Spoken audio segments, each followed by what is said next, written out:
Hello दोस्तों, एक बार फिर से स्वागत है आपका हमारे यूट्यूब चैनल फोटोग्राफी लवर्स में। तो दोस्तों आज अपन कंटिन्यू करने वाले हैं अपनी जो Z7 कैमरे की सीरीज थी उसको। तो इसमें अपन ने ऑटो फोकस एरिया तक की जो सेटिंग्स थी उनके बारे में बात कर ली थी। तो अभी अपना जो कस्टम सेटिंग मेन्यू है वो चल रहा है और इसमें अपन ने ऑटो फोकस जो सेटिंग्स थी उनके बारे में बात कर ली थी। कंप्लीट ऑटो फोकस देख लिया था। अभी अपन बात करेंगे इसके जो आगे पॉइंट्स है उनके बारे में। तो अभी अपना पॉइंट है मीटरिंग एक्सपोजर का। तो इसको जैसे ही आप ओपन करोगे आप तो सबसे पहले आपके सामने EV steps for exposure control का ऑप्शन खुल के आएगा। इसमें आपको दो ऑप्शन देखने को मिलेंगे, 1/2 स्टेप या 1/3 स्टेप। तो इसमें 1/3 करोगे तो आपका जो ईवी है वो +0.3 बढ़ेगा और 1/2 करोगे तो आपका जो ईवी स्टेप है वो +0.5 बढ़ेगा या कम होगा। तो यहाँ पे आपको मैं ये करके दिखा देता हूँ। जैसा कि यहाँ पे मैंने 1/3 स्टेप्स को सिलेक्ट कर रखा है। तो जैसे मैं यहाँ पे ये बटन दिया हुआ है एक्सपोजर का, ये देखिए यहाँ पे जैसे प्रेस करता हूँ यहाँ पे ये लिखा हुआ आ रहा है। तो इसको मैं जैसे कम करूंगा यहाँ पे देखिए ये -3 हो गया है, मतलब -0.3 हो गया है। और इसको मैं दूसरी साइड घुमाता हूँ तो जो +0.3 ये बढ़ रहा है। तो इस तरह से ये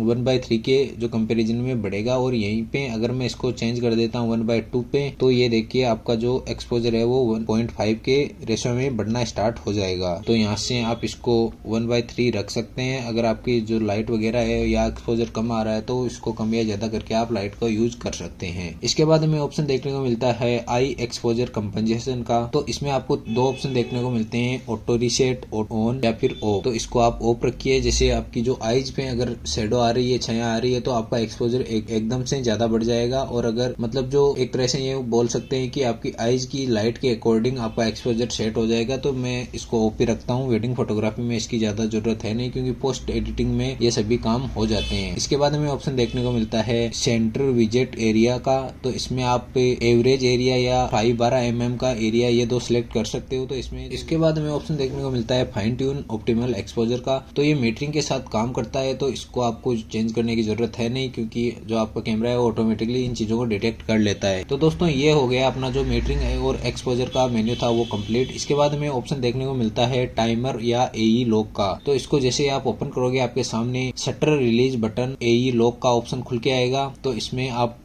शटर रिलीज के साथ ब्रस्ट मोड ऑन करना चाहते हो या फिर हाफ प्रेस के साथ ब्रस्ट मोड ऑन करना चाहते हो तो यहाँ पे आप इसको ऑफ या ऑन रख सकते हो। मतलब ब्रस्ट मोड डायरेक्ट यहाँ से ऑन हो जाएगा। तो मैं ये रिकमेंड नहीं करता क्योंकि इसमें अपन ने पहले से सेटिंग सेट कर रखी है। जैसे आप बटन प्रेस करेंगे तो अपना कैमरा वो फोकस करेगा। अदरवाइज अगर आप ये लगा दोगे तो फोकस में दिक्कत आ सकती है, इसलिए मैं इसको ऑफ ही रखता हूँ। इसके बाद हमें ऑप्शन देखने को मिलता है सेल्फ टाइमर का। तो सेल्फ टाइमर में हमें ऑप्शन देखने को मिलते हैं, यहाँ पे आप नंबर ऑफ शॉट सिलेक्ट कर सकते हो, इंटरवल सिलेक्ट कर सकते हो, मतलब दो फोटोज के बीच में कितना टाइम का गैप रहेगा वो सिलेक्ट कर सकते हो। यहाँ से आप फोटोज के नंबर सिलेक्ट कर सकते हो कि आप पे जो सेल्फ टाइमर पे फोटो है वो कितनी फोटो क्लिक करना चाहते हो। या यहाँ पे जो सेल्फ टाइम है वो सेट कर सकते हो, मतलब कितने सेकंड बाद आपकी जो फोटो है वो क्लिक होनी है। यहाँ से 2 सेकंड से 20 सेकंड के बीच आप कितना भी सिलेक्ट करके रख सकते हो। इसकी जरूरत होती है जैसे मान लीजिए आप स्टैंड पे लगाए कैमरे से फोटोग्राफी करते हो, खुद की फोटोग्राफी करते हो या सेल्फ फोटोग्राफी कर रहे हो तो उस टाइम इसकी जरूरत होती है। अदरवाइज इसकी कोई ज्यादा जरूरत है नहीं। आपको अगर जरूरत है सेल्फ टाइमर की तो यहाँ से आप लगा के फोटोग्राफी कर सकते हो। तो दोस्तों इसके बाद हमें ऑप्शन देखने को मिलता है पावर ऑफ डिले का। तो इसमें जैसे अपने फोटो क्लिक की और तुरंत से वो फोटो दिखाता है अपनी डिस्प्ले पे, वो टाइम मैंने यहाँ पे 10 सेकंड सिलेक्ट कर रखा है। यहाँ से आप उसको बढ़ा भी सकते हो, कम भी कर सकते हो। मतलब जो तुरंत फोटो दिखाता है, जैसे 1 सेकंड में आपको क्लिक करके दिखाता हूँ। ये मैंने फोटो की, ये देखिए यहाँ पे ये जो फोटो क्लिक होने के बाद तुरंत दिखा रहा है, इसको आप यहाँ से टाइम सेट कर सकते हो। इसी के साथ यहाँ पे आपको मेन्यूज का जो ऑप्शन है या फिर आप मेन्यू को ओपन करके रखते हो तो उसको कितनी देर तक आप देख सकते हो। 10 मिनट तक आपका कैमरा स्टैंड बाई मतलब नॉर्मल रहेगा, उसके बाद स्टैंड बाई पे ऑटोमेटिकली कैमरा ऑफ हो जाएगा। यही सेम कंडीशन रहती है अपने जो इमेज रिव्यू कर रहे हैं, अपन कोई पुरानी इमेज देख रहे हैं, मतलब जैसे कि यहाँ पे प्लेबैक में जाके ये कोई इमेज देख रहे हैं तो 10 मिनट बाद अपना जो कैमरा है वो ऑटोमेटिकली स्टैंड बाई पे चला जाएगा। तो दोस्तों ये अपना जो स्टैंड बाई का जो टाइम है, मतलब पावर सेविंग का मोड है, वो यहाँ से ऑन कर सकते हो। और स्टैंड बाई पे अपना कैमरा इन्फिनिटी टाइम रह सकता है, जितनी देर इसको पावर मिलती रहेगी वो इन्फिनिटी मतलब टाइम तक रह सकता है, ज्यादा पावर कंज्यूम तो होगा नहीं। तो यहाँ से आप इसको चेंज कर सकते हो। इसके बाद हमें ऑप्शन देखने को मिलता है शूटिंग या डिस्प्ले का। तो जैसे अपन शूटिंग या डिस्प्ले को ओपन करते हैं, अपने को सबसे इसमें पहले ऑप्शन देखने को मिलता है CL मोड, शूटिंग स्पीड का। तो CL मोड का यूज किया जाता है जैसे अपना जो कैमरा है उसका वाइब्रेशन कम करने के लिए इसका यूज किया जाता है, और मतलब जैसे हल्का सा वाइब्रेशन हो तभी अपना कैमरा फोकस आउट कर देता है, तो उससे बचने के लिए CL मोड का यूज किया जाता है। इसमें अपन 3 FPS में ज्यादातर यूज करते हैं, मतलब मेनली सेटिंग 3 FPS में यूज होती है, लेकिन आप इसको 5 FPS तक या 1 FPS तक कितने भी यूज कर सकते हो अपनी रिक्वायरमेंट के अनुसार। लेकिन जो कंपनी है वो 3 FPS का सजेशन देती है हमें, क्योंकि इसमें जो अपने कैमरे की क्वालिटी है या फोटो की क्वालिटी है वो काफी शानदार आती है। इसके बाद हमें ऑप्शन देखने को मिलता है मैक्सिमम कंटिन्यूअस रिलीज का। तो यहाँ पे मैक्सिमम कंटिन्यूअस रिलीज यहाँ पे 200 सिलेक्ट किए हुए हैं। तो आप मैक्सिमम एक साथ रेस्ट फोटोग्राफी कर रहे हो या कंटिन्यूअस फोटोग्राफी कर रहे हो तो 200 क्लिक एक साथ कर सकते हो। उसके बाद कैमरा थोड़ा सा गैप लेगा, मतलब रेस्ट लेगा, उसके बाद आप वापस से 200 क्लिक कर सकते हो। मतलब ज्यादा टाइम नहीं लगेगा, 2-4 सेकंड का आपको गैप देना होगा, उसके बाद आप फिर से 200 क्लिक कंटिन्यूअस कर सकते हो। इसके बाद हमें ऑप्शन देखने को मिलता है सिंक रिलीज मोड ऑप्शंस का। तो यहाँ पे आप जो दूसरे कैमरे हैं उनके साथ कनेक्ट कर सकते हो, यहाँ पे उनकी सेटिंग को सिंक कर सकते हो अपने कैमरे के अंदर। तो आपको पहले कैमरे को ब्लूटूथ वगैरह से कनेक्ट करना होगा, उससे वो एक लंबा प्रोसेस है। तो अगर आपको जानना है उसके बारे में तो मैं यहाँ से आपको एक अलग से वीडियो बना के बता दूंगा, आप कमेंट कर दीजिए अगर आपको जानना है तो। इसके बाद हमें ऑप्शन देखने को मिलता है एक्सपोजर डिले मोड का। तो आप एक्सपोजर को कितना डिले करना चाहते हो वो यहाँ से सिलेक्ट कर सकते हो। तो यहाँ पे मैं इसको ऑफ रखता हूँ क्योंकि एक्सपोजर डिले से मतलब फोटो में हल्की फुल्की छाएं दिखाई देने लग जाती है। इसके बाद हमें ऑप्शन देखने को मिलता है शटर टाइप का। शटर टाइप में आप मैकेनिकल शटर या इलेक्ट्रॉनिक फ्रंट शटर का यूज कर सकते हो। यहाँ पे आप इसको ऑटो पे रहने दीजिए, कैमरा अपनी रिक्वायरमेंट के अकॉर्डिंग इसको मैकेनिकल या इलेक्ट्रॉनिक में शिफ्ट करता रहेगा, जिससे जो आपकी फोटो या वीडियो है वो अच्छी आएगी। क्योंकि आपको अगर बार बार पता नहीं चला कि यहाँ पे आपको इलेक्ट्रॉनिक शटर शिफ्ट करना है या फिर यहाँ पे मतलब दूसरी लोकेशन पे आपको इलेक्ट्रॉनिक जो शटर है वो शिफ्ट करना है, तो आपकी फोटो खराब हो सकती है। इससे बजाय ये है कि आपका जो कैमरा है वो ऑटो डिटेक्ट कर ले और आपको ऑटोमेटिकली कैमरा जो शटर है वो शिफ्ट करके दे। तो यहाँ पे मैं इसको ऑटो पे यूज करता हूँ। इसके बाद हमें ऑप्शन देखने को मिलता है लिमिट सिलेक्टेबल इमेज एरिया। तो यहाँ पे आपको ये सभी ऑप्शन जैसे अपने फोटोग्राफी की सेटिंग में अपने यूज किए थे वो सभी देखने को मिल रहे हैं। तो यहाँ पे मैंने एपेक्स सिलेक्ट कर रखा है, तो वही यहाँ पे अभी इसको मैं चेंज नहीं कर सकता, इनमें से 3 को हटा सकता हूँ। तो इनमें अपन को कोई ज्यादा चेंजेस करने की जरूरत है नहीं, क्योंकि अपन इसको फोटोग्राफी की जो सेटिंग है इमेज एरिया वाली उसमें इसको चेंज कर सकते हैं। तो यहाँ पे अपने को लिमिट लगाने की जरूरत है नहीं, इसलिए यहाँ पे ये देखिए आपको डैश डैश देखने को मिल रहा है। इसके बाद में हमें ऑप्शन देखने को मिलता है फाइल नंबर सीक्वेंस का। तो यहाँ पे अपन को फाइल नंबर सीक्वेंस को ऑन करके रखना है, जिससे आपको पता चलता रहे कि कितने नंबर से कितने नंबर तक की फोटो आपने क्लिक कर ली है या कौन सी फोटो मतलब कहाँ तक की फोटोज आपने यहाँ पे क्लिक कर ली है। अगर आप इसको रिसेट में कर दोगे तो जैसे आप अपने कैमरे को या कार्ड को यूं कह सकते हैं कार्ड को फॉर्मेट करोगे तो आपकी जो सीक्वेंस नंबर है वो 0 से स्टार्ट हो जाएंगे फिर से। तो मैं तो इसको ऑन ही रखता हूँ, अदरवाइज आप इसको ऑफ या ऑन रख सकते हो, रिसेट में भी आप इसको डाल सकते हो। इसके बाद हमें ऑप्शन देखने को मिलता है apply setting to live view. तो जैसे आपने जो सेटिंग है वो अपने कैमरे के अंदर कर रखी है तो वही है। अगर आप कैमरे की डिस्प्ले पे लाइव व्यू करना चाहते हो तो इसको ऑन कर लीजिए, अदरवाइज इसको ऑफ रख दीजिए। जैसा कि मैं आपको एक एग्जांपल दिखाता हूँ। जैसा अभी मैंने अपने जो कैमरे की सेटिंग है वो ऑफ कर रखी है लाइव व्यू के लिए,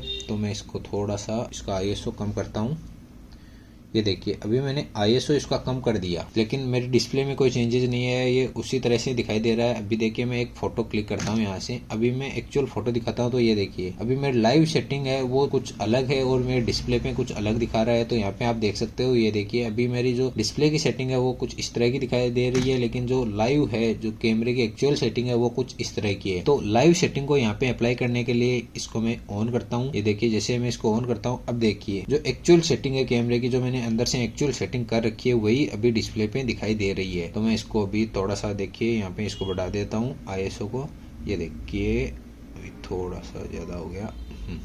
ये देखिए अभी जो एक्चुअल जो कैमरे की सेटिंग है वो यहाँ पे डिस्प्ले पे दिखाई दे रही है। तो इसको आप इस तरह से यूज कर सकते हैं। अगर आपको रिक्वायरमेंट लगती है इसको ऑन रखने की तो आप इसको ऑन रख सकते हैं, अदरवाइज इसको ऑफ भी रख सकते हैं। तो यहाँ पे आप पे जो लाइव सेटिंग है उसको सेटअप कर सकते हैं। इसके बाद हमें ऑप्शन देखने को मिलता है फार्मिंग ग्रिड डिस्प्ले का। तो यहाँ पे आप जो डिस्प्ले पे ग्रिड देखते हो वो यहाँ पे अप्लाई करना चाहते हो तो वो यहाँ से आप जो लाइनें हैं वो यहाँ पे डिस्प्ले पे ला सकते हो। जैसे कि यहाँ पे मैंने ऑन करते ही देखिए मेरे डिस्प्ले में चेक बॉक्स आ गए हैं, यहाँ पे लाइनें आ गई है डिस्प्ले में। तो इसको आप यहाँ पे अगर चेक बॉक्स लाना चाहते हो या जो ग्रिड लाना चाहते हो तो आप इसको ऑन रख सकते हो, अदरवाइज इसको ऑफ रख सकते हो। इसके बाद हमें ऑप्शन देखने को मिलता है पिकिंग हाईलाइट्स का। तो जो हाईलाइट्स का जो पीक लेवल है उसको कम या ज्यादा करने के लिए आप यहाँ से इसको सिलेक्ट कर सकते हो, लेकिन मैं यहाँ इसको ऑफ ही रखता हूँ क्योंकि जो अपनी एडिटिंग है उसके टाइम ये ज्यादा दिक्कत करता है, तो मैं इसको ऑफ ही रखता हूँ। इसके बाद हमें ऑप्शन देखने को मिलता है view all in continuous mode. तो यहाँ पे जो अपनी जो कंटिन्यूस मोड है उसमें अपन जो फोकस एरिया वगैरह है, मतलब किस जगह पे फोकस कर रखा है कैमरे ने, ये सभी देखना चाहते हैं। जो view all in continuous mode है इसको ऑन करके रखते हैं। तो दोस्तों यहाँ से ये जो अपना शूटिंग या डिस्प्ले मोड है ये भी कंप्लीट हो चुका है। तो इसके बाद हमें ऑप्शन देखने को मिलता है ब्रैकेटिंग या फ्लैश का। तो इसको जैसे ही अपन ओपन करेंगे तो यहाँ पे जो फ्लैश सिंक स्पीड है वो यहाँ से अपन सिलेक्ट कर सकते हैं। जैसे मान लीजिए अगर आपने ऑटो पे सिलेक्ट कर रखा है तो ये ऑटोमेटिकली अपना जो फ्लैश की स्पीड है उसको कंट्रोल करेगा। तो यहाँ से आप जो फ्लैश की स्पीड है उसको कंट्रोल कर सकते हो। उसी के अकॉर्डिंग अपना जो कैमरा है वो फोटो कैप्चर करेगा। जैसे ही अपने जो सब्जेक्ट है उसमें लाइट गिरेगी उसी टाइम अपना जो कैमरा है वो फोटो को क्लिक करेगा, जिससे आपकी जो सब्जेक्ट की फोटो है वो काफी शानदार आएगी, मतलब लाइट वगैरह प्रॉपर आएगी। इसके बाद हमें ऑप्शन देखने को मिलता है फ्लैश शटर स्पीड का। तो यहाँ से जो शटर स्पीड है, फ्लैश और शटर की स्पीड है, उसको आप यहाँ से कंट्रोल कर सकते हो, मतलब दोनों के बीच में तालमेल बिठा सकते हो, जिससे जो आपकी फोटो की लाइट या फोटो मतलब जो आपकी लाइट है वो आगे पीछे नहीं होगी और एक साथ जो शटर और लाइट है वो एक साथ गिरेंगे, जिससे जो आपकी सब्जेक्ट में लाइट है वो प्रॉपर आएगी। इसके बाद हमें ऑप्शन देखने को मिलता है एक्सपोजर कंपोजिशन फॉर फ्लैश। तो यहाँ से आप एक्सपोजर को कंपोजिट कर सकते हो, बैकग्राउंड को भी कर सकते हो और इंटायर फ्रेम को भी कर सकते हो। बैकग्राउंड को करने से होगा कि जो आपका सब्जेक्ट है थोड़ा धुंधला दिखाई देगा, उसकी लाइट थोड़ी ऊपर नीचे हो सकती है। तो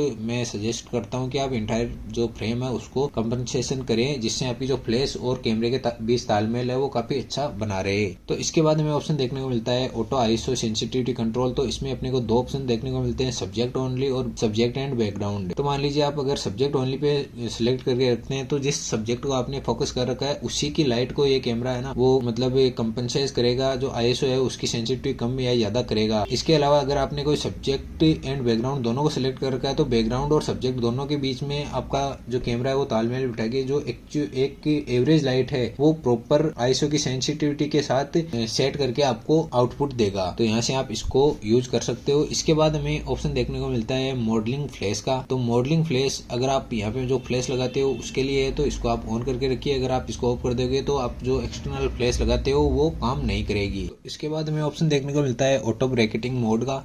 तो इसमें अपने को 4 ऑप्शन खुल के आएंगे, flash speed aperture, flash aperture या फ्लैश ओनली। तो यहाँ पे फ्लैश ओनली को सिलेक्ट करोगे तो जो आपका फ्लैश है उसकी लाइट कम या ज्यादा होगी, कैमरा अपने मतलब ऑटोमेटिकली उसकी लाइट या कम या ज्यादा कर सकते हैं और जो अलग अलग एक्सपोजर है उसमें आपकी जो फोटो निकाल के देगा। वहीं अगर आप फ्लैश और स्पीड को प्रायोरिटी दोगे तो कैमरा जो शटर स्पीड है उसके अकॉर्डिंग जो आपकी जो फ्लैश की लाइट है उसको एडजस्ट कर देगा और अपना जो आउटपुट देगा। इसको आपको फ्लैश और स्पीड को यूज करके रखना है। इसके बाद हमें ऑप्शन देखने को मिलता है ब्रैकेटिंग ऑर्डर का। तो इसमें आपको ब्रैकेटिंग ऑर्डर में 2 ऑप्शन देखने को मिलते हैं। इसमें आपको MTR अंडर ओवर का जो सीक्वेंस है वो सिलेक्ट करके रखना है। तो दोस्तों ये थी इतना जो ब्रैकेटिंग और फ्लैश मोड है इसकी सेटिंग। इसके बाद में हमें कंट्रोल्स का ऑप्शन देखने को मिलता है। तो कंट्रोल्स के ऑप्शन में आपको सबसे पहले जो आई बटन है उसको कस्टमाइज कर सकते हो। यहाँ से आप डायरेक्टली यहाँ पे आप अगर कस्टमाइज करना चाहते हो आई बटन को तो यहाँ से आप कस्टमाइज कर सकते हो। इसके बाद हमें ऑप्शन देखने को मिलता है कंट्रोल असाइनमेंट। तो यहाँ से जो डायरेक्ट आप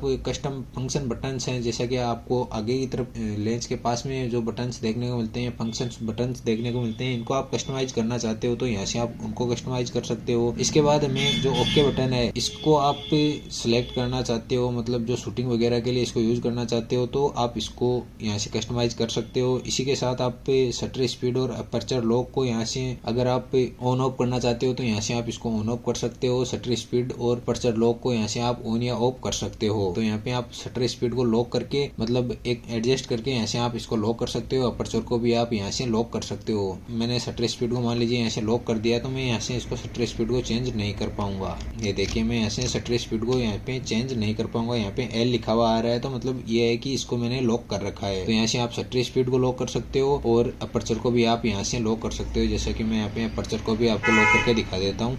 जैसे कि यहाँ पे आप देख सकते हो अपर्चर को मैंने यहाँ पे लॉक कर दिया है तो यहाँ पे L लिखा हुआ आ गया है और इसको मैं अभी चेंज नहीं कर सकता। तो आप इन सेटिंग्स को यहाँ पे लॉक भी कर सकते हो। इसके अलावा इसके बाद में ऑप्शन देखने को मिलता है कस्टमाइज कमांड डायल्स। तो इसके जो डायल हैं, जो ये रिंग्स हैं, दो एक आगे एक पीछे, ये जो रिंग्स हैं इनको भी आप चेंज कर सकते हो। मतलब अपर्चर लाना चाहते हो, इस पे अपर्चर सेट कर सकते हो आप, इस पे आपको जो शटर स्पीड है वो सेट कर सकते हो आप। इनको दोनों को मतलब चेंज कर सकते हो। रिवर्स रोटेशन वगैरह ये सभी आप इसमें चेंज कर सकते हो। जो डायल्स की सेटिंग है उनको भी आप चेंज कर सकते हो। इसके बाद में ऑप्शन देखने को मिलता है release button to use dial. तो यहाँ पे आप डायल को यूज करने के लिए इस बटन के साथ भी आप इसको चेंज कर सकते हो, लेकिन मैं इसको ऑफ करके रखता हूँ क्योंकि अपन ने फोकस की जो सेटिंग है वो बटन के साथ सेट कर रखी है। इसके बाद में ऑप्शन देखने को मिलता है रिवर्स इंडिकेशन। तो रिवर्स इंडिकेशन में आप किस साइड को रिवर्स मारना चाहते हो, किस साइड रिवर्स रखना चाहते हो, तो ये प्लस माइनस आप यहाँ से सिलेक्ट कर सकते हो। तो ये थी अपनी जो कंट्रोल्स की सेटिंग है उसके बारे में जानकारी। तो अपने जो कंट्रोल्स हैं, जो बटन्स की सेटिंग है वो मेनली यहाँ से होती है। अगर आपको इनके बारे में डिटेल से जानना है तो आप मुझे कमेंट कर दीजिए, मैं पूरा एक वीडियो कंट्रोल्स में ही बना दूंगा। तो इसके बाद में ऑप्शन देखने को मिलता है मूवी का। मूवी में आपको सबसे पहले कस्टमाइज जो आई बटन है वो आप यहाँ से चेंज कर सकते हो। तो यहाँ से जो मूवी सेटिंग है, अपन अगर वीडियो रिकॉर्डिंग के लिए कैमरा यूज कर रहे हैं तो उस टाइम इसको आप यूज कर सकते हो। इसके बाद हमें ऑप्शन देखने को मिलता है कस्टमाइज कंट्रोल असाइनमेंट। तो जो फंक्शन बटन है उनको आप यहाँ से, उनके ऑप्शंस को यहाँ से आप चेंज कर सकते हो। इसके बाद ओके बटन को आप चेंज कर सकते हो। ऑटो फोकस की जो स्पीड है उसको आप यहाँ से कम या ज्यादा कर सकते हो। इसके बाद जो ऑटो फोकस ट्रैकिंग सेंसिटिविटी है उसको यहाँ से आप डायरेक्टली कम या ज्यादा कर सकते हो। और जो हाईलाइट डिस्प्ले है उसको भी आप इसको कम या ज्यादा कर सकते हो। और जो डिस्प्ले के थ्रेशोल्ड हैं, जैसे जो फोकस पॉइंट्स हैं, उनको भी आप यहाँ से यूज कर सकते हो। कितने नैनोमाइट आप यूज करना चाहते हो उतने यहाँ से आप यूज कर सकते हो। तो मेनली जो ऊपर की सेटिंग है मेनली फोटोग्राफी के लिए यूज होती है, और जो मूवीज है जी नंबर का जो फोल्डर है वो मेनली वीडियोग्राफी के लिए यूज होता है। तो दोस्तों ये था अपना कस्टमाइज जो सेटिंग मेन्यू है वो। इसके बारे में आपको कंप्लीट जानकारी मिल चुकी है। फिर भी अगर आपको कोई जानकारी समझ नहीं आई, कोई ऑप्शन आपको समझ नहीं आया, तो आप मुझे कमेंट कर दीजिए। मैं आपको एक अलग से वीडियो बना के उस टॉपिक के बारे में समझा दूंगा और कोशिश करूंगा कि एक एक चीज आपको क्लियर हो जाए, जिससे आपकी जो फोटोग्राफी है वो काफी अच्छी हो जाए। तो दोस्तों ये थी अपनी जो कस्टमाइज सेटिंग मेन्यू है उसके बारे में जानकारी। अभी अपन नेक्स्ट वीडियो में बात करेंगे इस कैमरे की जो सेटअप मेन्यू है उसके बारे में। तो मिलते हैं नेक्स्ट वीडियो में, तब तक के लिए नमस्कार, टाटा, बाय बाय।